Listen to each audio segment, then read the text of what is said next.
நம்ம வெங்காயம் வந்துட்டு டெய்லி எப்படி யூஸ் பண்ணுறோமோ அதே மாதிரி வெங்காயத்தாளும் வந்துட்டு ரொம்ப பயனுள்ளதாக இருக்கும். நம்ம டெய்லி அதில் நிறைய மருத்துவ பயன்கள் வந்துட்டு இருக்குது. ஸோ அதனால் நம்ம வெங்காயத்தாள் வந்துட்டு நீங்கள் கடையில் போய் கேட்டிங்கன்னா வந்துட்டு ரேட் வந்து ரொம்ப அதிகமாக இருக்கும். ஆனால் நம்ம சிம்பிளாக வந்துட்டு வீட்டிலேயே வந்துட்டு காலியாக இருக்கிற ஒரு கண்டெய்னரில் அதிலலாம் இப்போது ஏதாவது முளைச்சி வர மாதிரி இருந்தால் அந்த வெங்காயத்தை நீங்கள் வெங்காயத்தை வச்சாலுமே உங்களுக்கு வந்துடும்.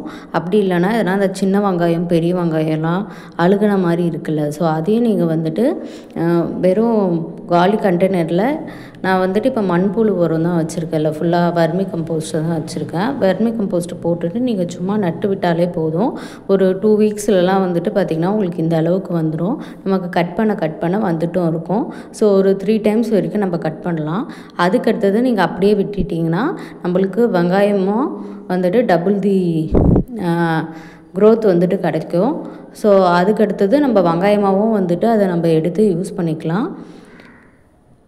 இது வந்துட்டு நம்ம கட் பண்ணிவிட்டு இதை டைரெக்டாக நம்ம சூப்பில் இல்லைன்னா ஆம்லேட் அது மாதிரி இல்லை சாலட்டில் சாண்ட்விட்ஜிலலாம் நம்ம ஆட் பண்ணி வந்து சாப்பிட்டுக்கலாம். ஸோ இது வந்து நம்ம இன்டோர் கார்டன் மாதிரி வீட்டுக்குள்ளே கூட கொஞ்சம் வர்மி கம்போஸ்ட் வச்சுட்டு இந்த ஆனியன்லாம் நம்ம வச்சோம்னா பார்த்திங்கன்னா ஒரு 2 வீக்ஸ்லேயே நம்மளுக்கு நல்லா வந்துடும்.